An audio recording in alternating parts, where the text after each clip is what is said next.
welcome to this edition of the Beacon Hill Report. I'm Jim Marshall of the New Bedford Cable Network, and joining us for a sort of end of the year Beacon Hill Report, State Representative Paul Schmid. It's his turn on the rotation. I like how the rotation works. Everybody's got their dates, or at least their month they know they're coming in, and you guys come in.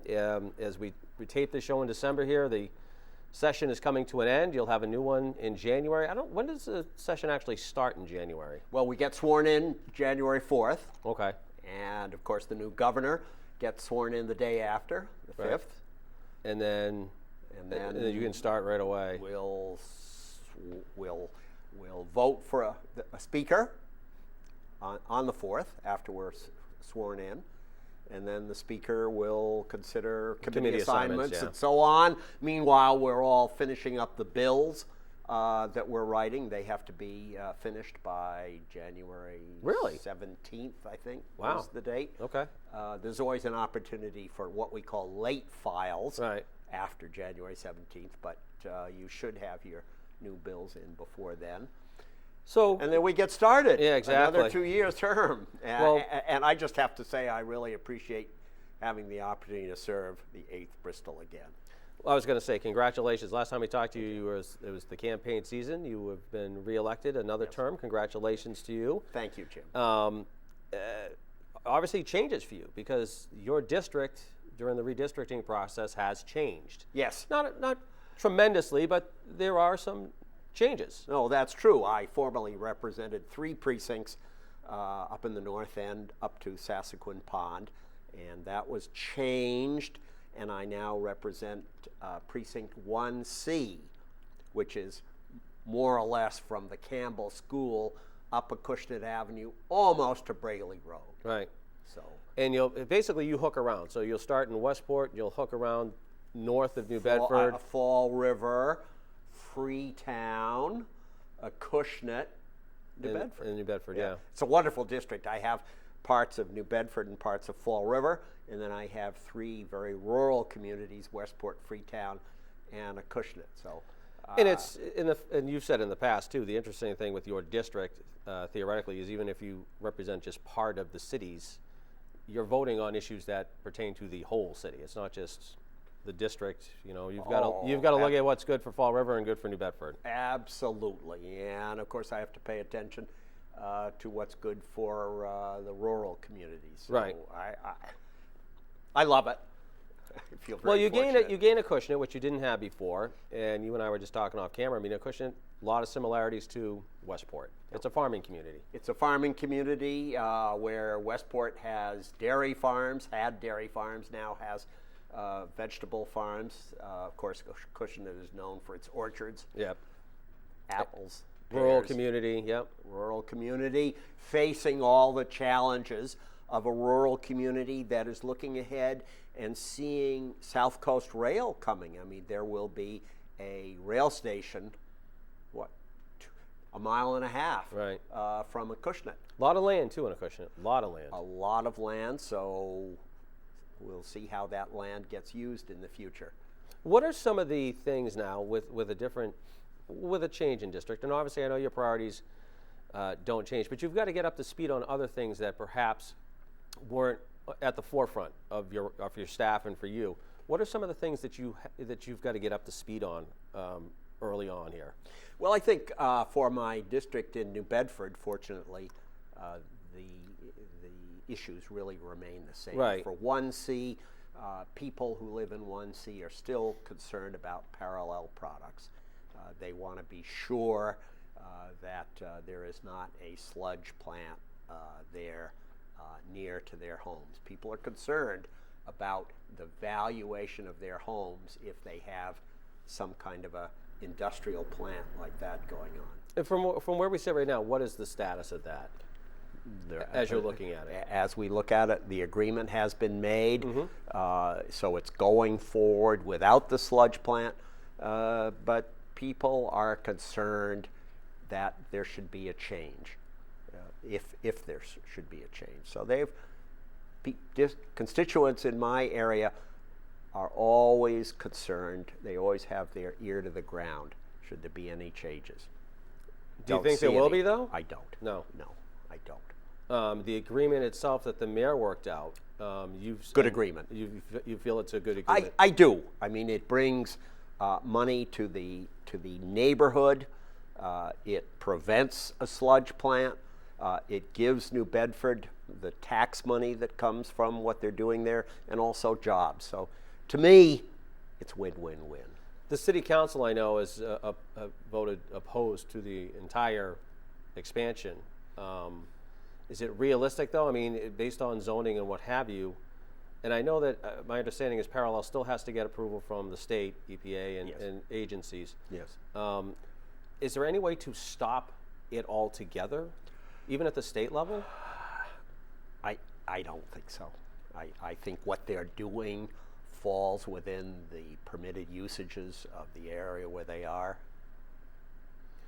Is that something you think that the state, because I mean, I'm going to take your district and the city out of it, is that an issue that has to be dealt with at the state level, or is it still a zoning issue for local municipalities? I mean, if something happened like that in Westport or whatever, is that something that the state gets involved in, or is it a zoning issue that the towns or cities have to get involved in? Well, I think inevitably you have both a state oversight of the quality of water and other issues like that, and then you have a local zoning as there ought to be. So I think any project like that has to pass muster both on a state and on a local level, And as it should. Right, and it's still As got a it while should. to go, because as you said, it still has to go through the hurdles of the state agencies right now. Yes, yes, and so there'll be comment period, there'll be an opportunity for people to weigh in, but it looks as though it probably will go forward.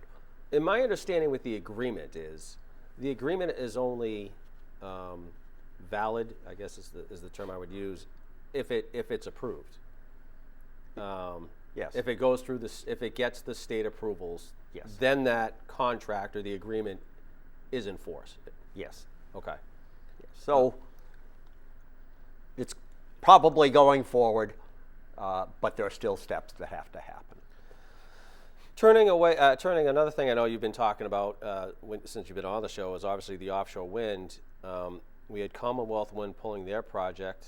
You've still got Vineyard Wind, and you've got Mayflower Wind still out there.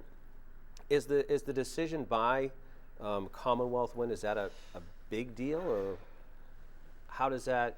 Because you guys have pushed and worked so hard to get the wind industry in New Bedford is Sure. really ready to go. Sure. And we just got a significant grant from the state for further work on the terminal, which is going to support offshore wind. So both the state and the city are committed to offshore wind. Yeah, so since we negotiated the contract with Commonwealth, costs have risen. And that's what they're saying. Yeah. Steel, the turbines that are made in Germany, the blades, and so they've come and said, look, it doesn't work for us. Yeah, the numbers aren't adding up. Yeah. We want to renegotiate. And the DPU said no. The DPU said, look, a deal is a deal. Right.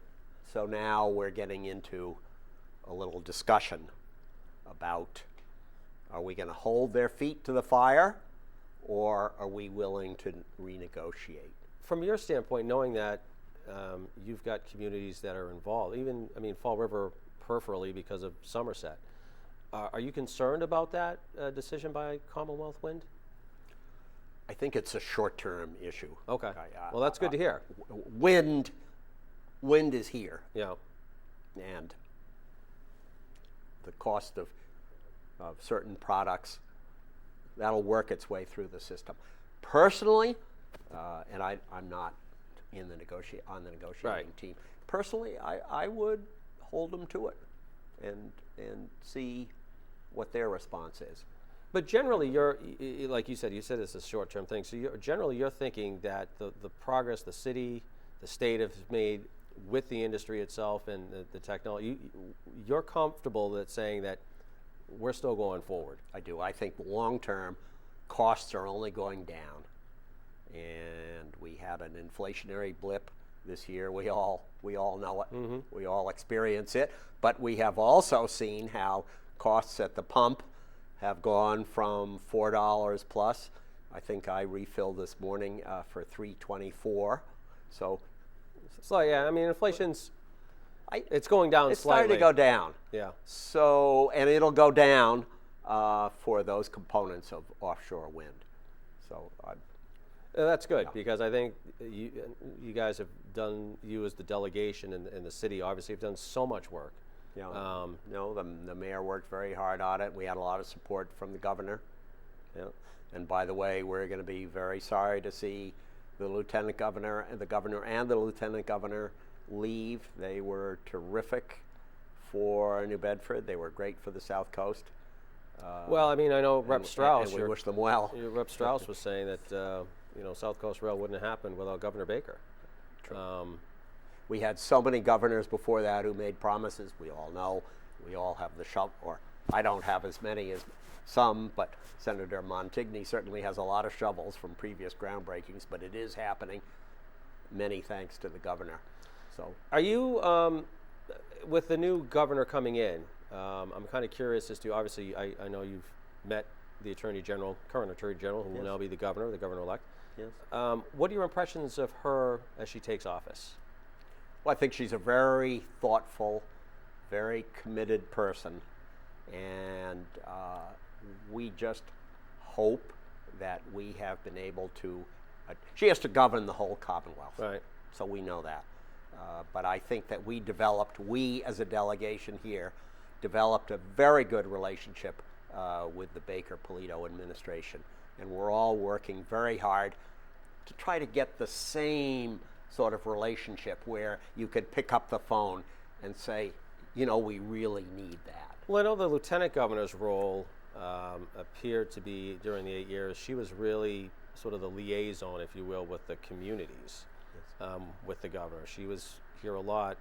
I get the sense that the lieutenant governor-elect Kim Driscoll, who was a mayor of Salem, it kind of seems like she has that advantage too, that she knows what municipalities are going through, and that will help you, the delegation, with your issues. We hope so. I mean, it was really great that Lieutenant Governor Polito had actually been a selectman before being a state rep, and the fact that Kim Driscoll has been a mayor, we hope that'll give her a understanding of the problems that municipalities face.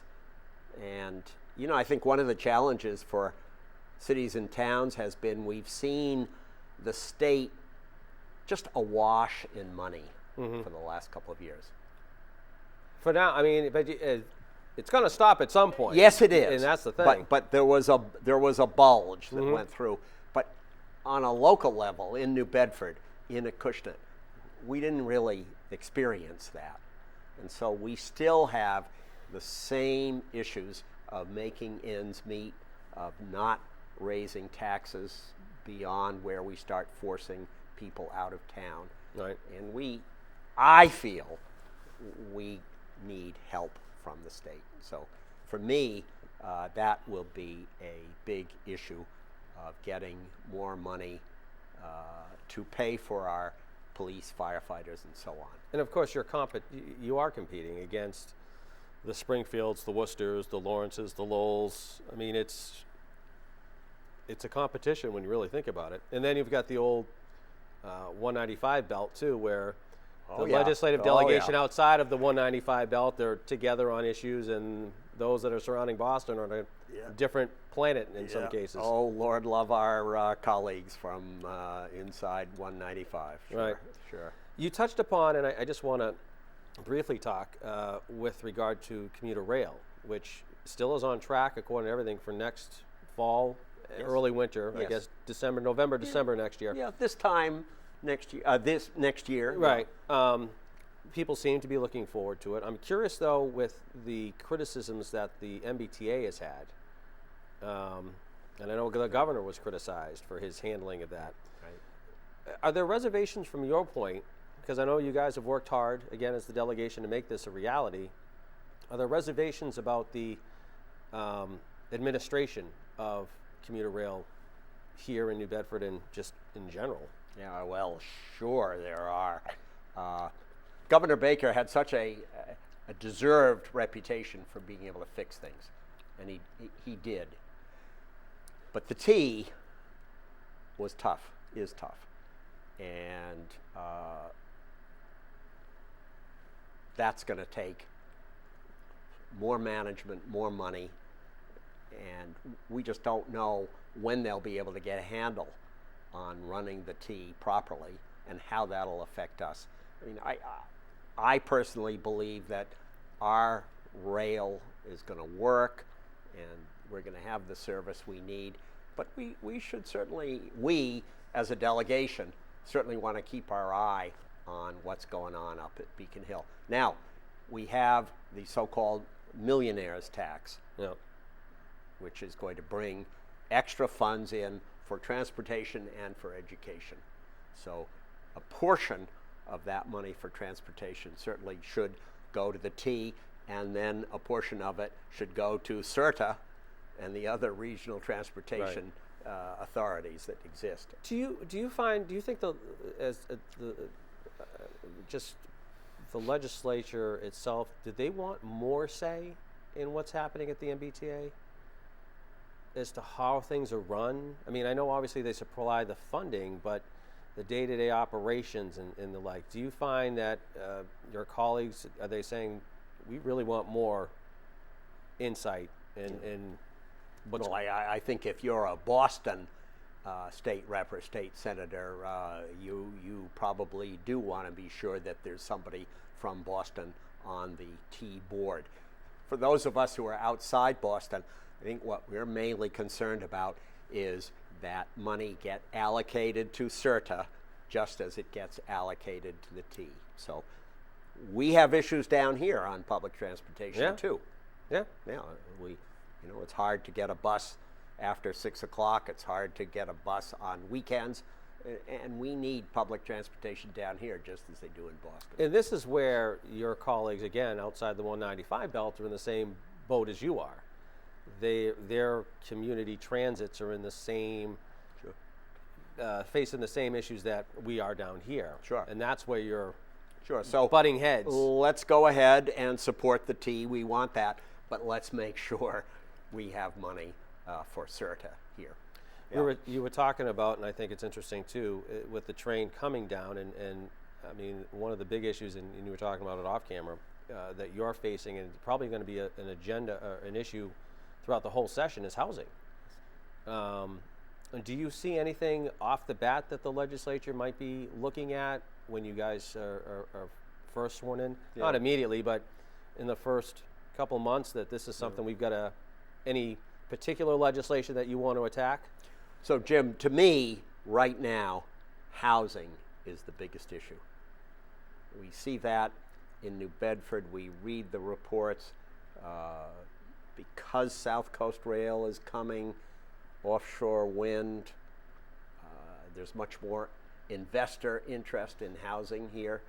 And when an investor buys a property here, they are expecting higher rents. They raise the rents up, and people are being forced out. And the availability of housing for $800 a month is really diminishing. And you were telling me, just as the aside, I mean, people think, oh, it's in New Bedford. You were telling me you're facing this same issue in Westport. Totally. And I don't know if people understand that. It's not just a city issue. It's an everywhere issue. Yes, it is. As we were mentioning, in Westport, the price of housing has just kept going up and up and up.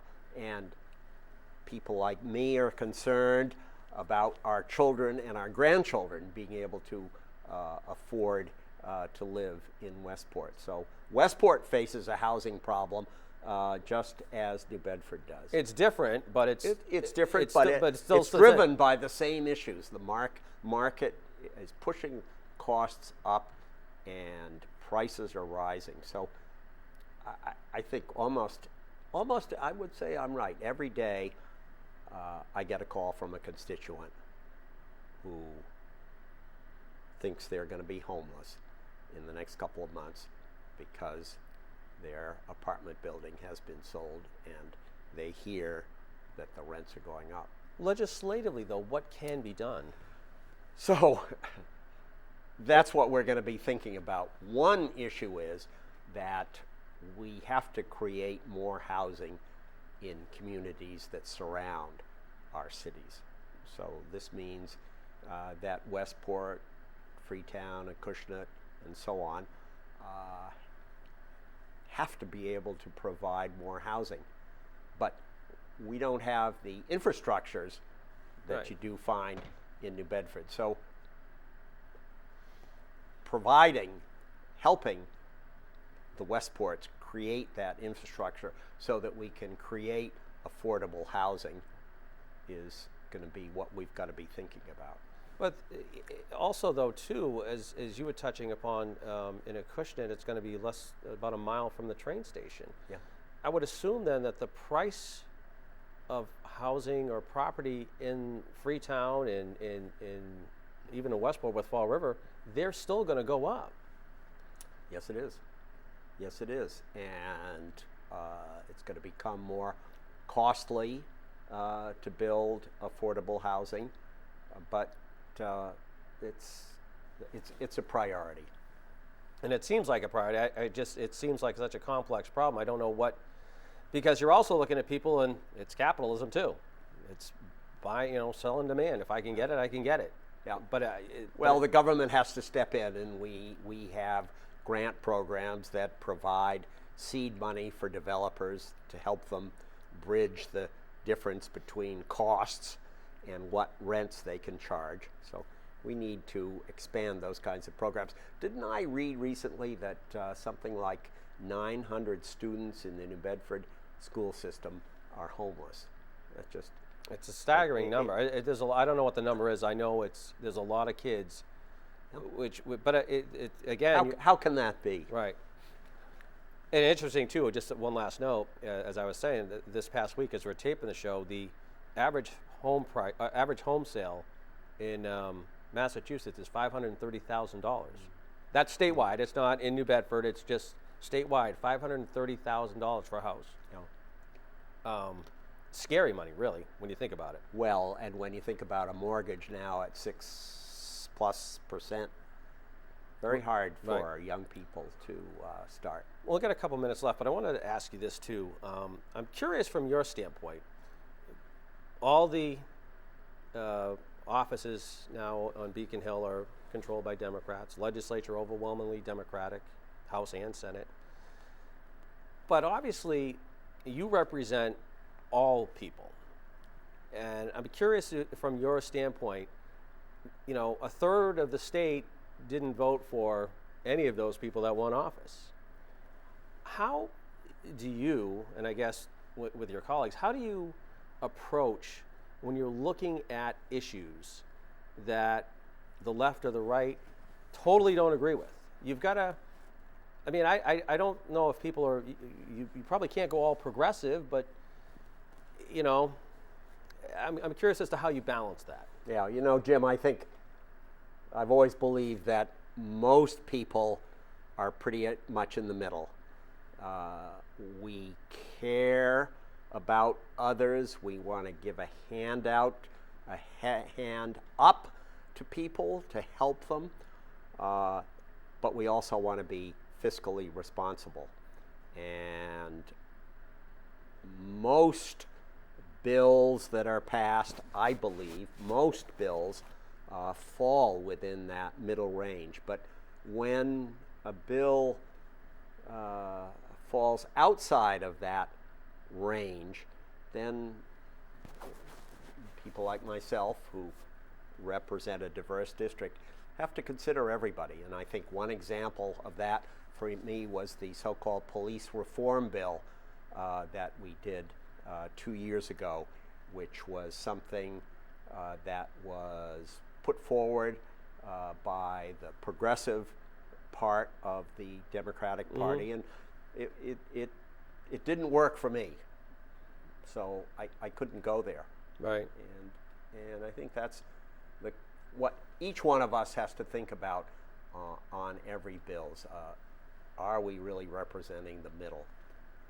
And that, like I said, it's curious because now you've got people who are conservative, and I'm not going to say Republican or Democrat, but they're conservative who are concerned that they're worried about spending and social issues that are going to, I guess, in their opinion, is the extreme of the left. But you're probably, I think there is a good portion that are in the middle, and as a representative, an elected official, you're like, okay, I've got to represent everybody. Yes. Yeah, we don't vote. We don't represent just those who voted for us. We represent everybody. And your district is certainly more in the middle than a lot of than a city is. My district, I think, has pretty much equal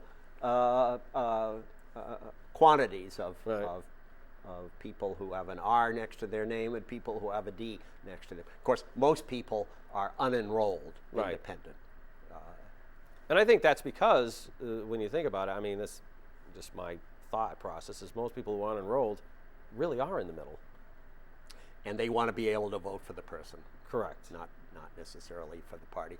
But you're right, this coming term, all the state offices, all the congressional offices, and a supermajority within the state legislature are Democrats. And let's just hope that the Democratic Party can stay in the middle.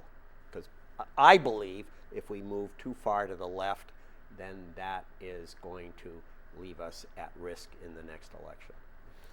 We will leave it at that. It's good seeing you. Happy holidays and Happy New Year to you. And thanks for coming in. I appreciate it. Thank you, Jim, and all the best for the coming year. We will see you in a couple months. We'll get in touch again and do it again. 2023. Whoever thought that we'd be talking about that. That's going to do it for this edition of the Beacon Hill Report. Paul Schmid, my guest. My thanks to him. Thanks for watching, and we'll talk to you again soon.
If you need to do something to feel okay to drive, you're not okay to drive.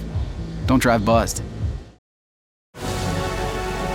Every day, millions of people are connecting. And even though we're overcoming obstacles, watching each other's backs, and banding together, we should still make an effort. To get to know each other on a deeper level. Father, cosplayer, mentor, actor. It's time we take a step forward. Come together and discover how accepting our differences can make us stronger.